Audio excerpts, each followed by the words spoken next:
Why did you come to Fox Point? Was it because of a job or? Well, that's a good question. My wife, Claire's mother, was living in Fox Point already, Mhm. and working at the Ritchie Museum, which is, down the street, so she could walk to work. And she and I met and got married, and I was living in Boston at the time. And I decided to move down here after we got married instead of her, because she had this job here, and it was easy, relatively easy to commute to Boston than for her to commute here for work. So that's what I did.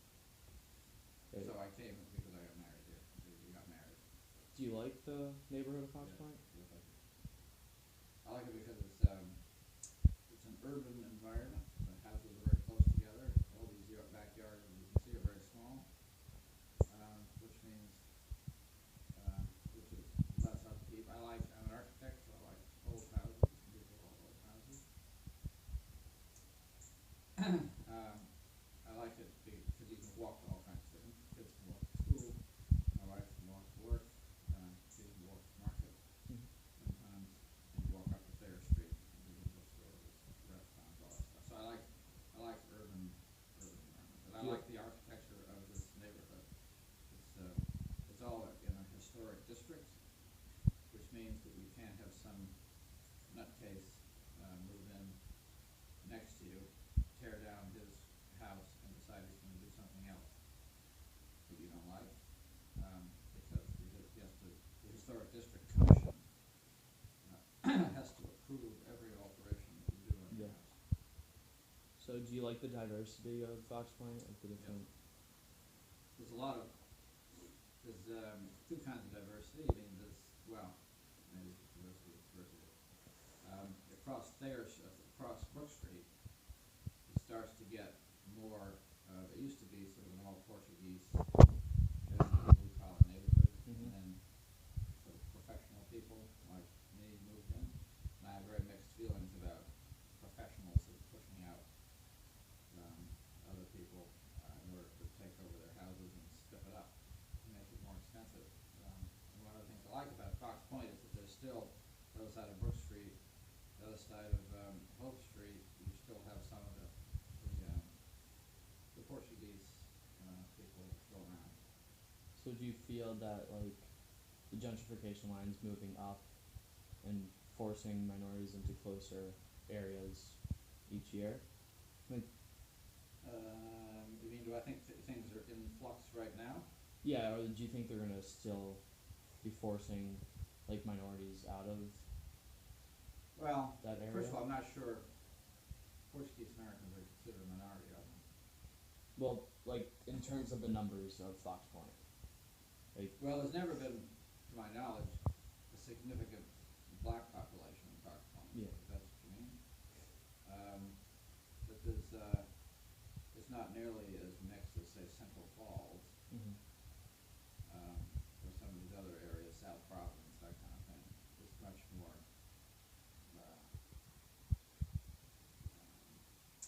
well, historically based, kind of socioeconomic divide Mhm. between that, the east side of, say, Hope Street and this side. But is it in flux or is it changing? Maybe a little bit, but not a great deal. Do you think it was? Because how long have you been here for? Actually, I tell you what I think is changing it, Yeah. and that is brown students Mhm. who want to live off campus, Yeah. and they tend to have quite a lot of money, Mhm. so they're able to rent, pay a lot of money for rent. The trouble is they don't have very high standards. They you can a lot of these students will live off campus in one of these apartments, and they're perfectly happy to live in some mess in an apartment or Yeah. something that's not very well kept up. Mhm. And the landlord makes a lot of money. He doesn't put any money back into the building, and students tend to be tough tenants. They beat the hell out of the place, and they have raucous parties. It's not, they get drunk, they park all over the place, whatever. Not all of them by any means. that a recent thing, or has that always Students? been? Well, like the behavior of the students, has that always been a thing since you moved here? No, and here it's not bad. There's a couple of nights in the spring when, you hear, sound systems going on until 2 o'clock in the morning until somebody calls the police, tells them to shut up. But, and there was some over here on William Street, just the other side of Brook. Um, one woman in particular got really ticked off because that street is just chock full of Yeah. apartments. Um, duplex, triple deckers, if you know what that is. One, two, three apartments on a building with just a party wall down the middle, and you see, the doors on either side. Well, that's a lot of students jammed in there. And if not, trouble is, if nobody is being careful, if nobody's being tidy, then nobody is. I mean, if a couple of people set the tone, and if it's all, everybody's, a couple of people are a slob, and everybody has to do it. Yeah. So, do you, when you first moved here, was that, how long ago, how many years ago was that? We were married 19 years ago, and so I moved here in 1995. We moved into this house 2000. Was Fox Point in any better state or worse state when you moved from here? How do you feel has it improved and like? Well, not this particular area hasn't greatly changed. I wouldn't think. I mean, for example, this is a duplex here. Yeah. This is a party wall, and when we moved in here, this was not in great shape. That side was, but this part wasn't. And so we had 4 fairly large projects to fix this side up. That kind of thing. People moved into houses and spruce them up a bit. But it doesn't make a big impact on the outside, Yeah. because people aren't allowed to change the outside very much. We change it a little bit, but not very much. I mean, this is all, these 3 skylights in this area we added on. Do you feel that people are attracted to Fox Point, Yeah. or do they? Like, what do you think? What do you think they like about it? Like, Urban living throughout the country. yeah. Urban living is becoming much more desirable, especially to younger people in their teens and 20s. It's just all the conveniences of being able to walk around, not have to hassle with a car quite so much, and the commutes. I mean, who wants to commute? Now, it's true that if you lived here, unless you worked at Risley or Brown, Yeah. or something you could walk to, and it's not too much of that, you have to commute anyway. But a lot of there's our neighbor, two houses down, he bicycles to work. He works at LaSalle, Yeah. which is right on Smith Street. So you can bicycle to work. And I know people who live in Seacon, which is a suburb, if ever there was, and he bicycles into Providence. So anyway, that's why people want to live in Fox Point. It's just the urban environment. We have asked some people for like we're redesigning a park on Preston and Ives. That's our project, and Wait, your project is what again? well, part of our project is to redesign a small park that's on Preston and Ives. Oh, yes.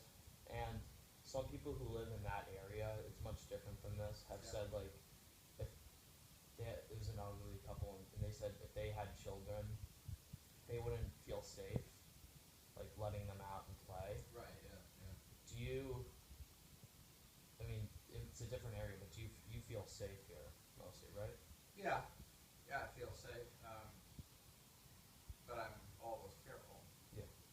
You're, and actually, in a lot of ways, I feel safer here than I would in a suburb. Mm-hmm. I mean, a freestanding house on a large 1.5-acre lot, for example, with a big backyard and side yard and a big driveway, etc.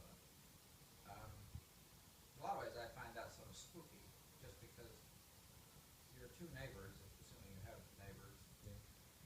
can be quite far away. And if they're not there, you're sort of by yourself. And I read a lot about the crime and some of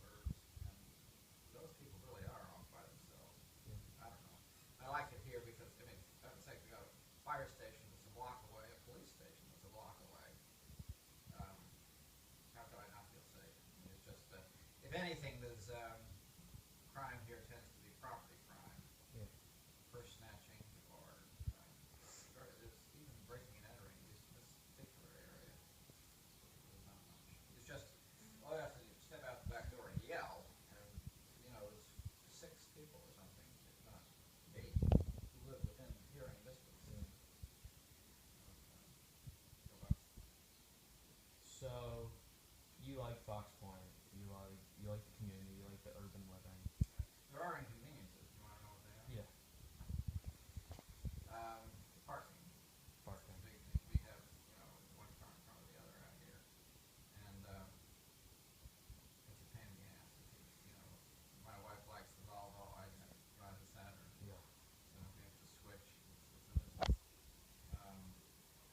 If Charlie gets a car, he's learning to drive now. Well, That would be we can't park probably a three nightmare. cars Yeah. unless we rent it.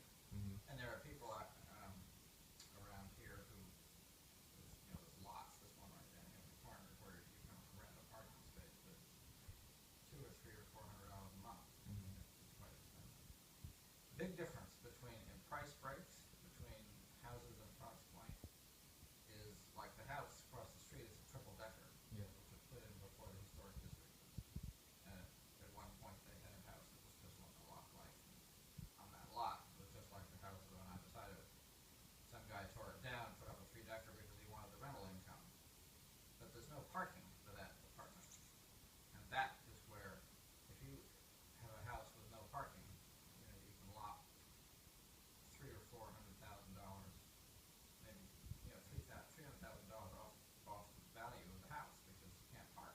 So somebody has to rent a parking space. So the cost of living is very So, high. the parking is what really makes the difference between the cost of houses in Fox Point. There's a real break where with parking and without parking is much cheaper.